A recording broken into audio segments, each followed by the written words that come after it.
Ek was op die ouderdom van 15, toe het die wêreld my gevolg om baie dinge te sien.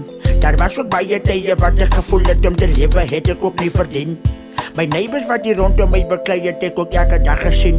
Corruptie in die system het ek ook gesien. Dan maak hulle asof alles so right is, so asof ons die mense is wat dit verdien. Niks word opgelos voordat daar nie 'n fight is. Dan wonder julle hoekom niemand ooit right is. Ons praat, maar julle verkies om ons nie te worry, so asof ons nie op die aarde meer behoort nie.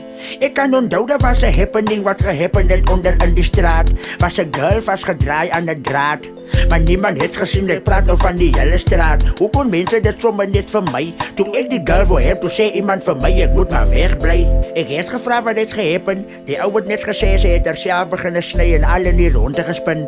Terwyl sy die draad om haar nek draai, het sy bloed gespoeg, laat dit by haar mond uitwaai. Ek bel toe die polisie en die ambulans, want dinge is nie lekker vir my in balans. Want wat was die rede hoekom sy nie meer wou lewe? Dis maybe die rede hoekom baie nie meer wil lewe. Yeah. So let us be the change in someone's life today.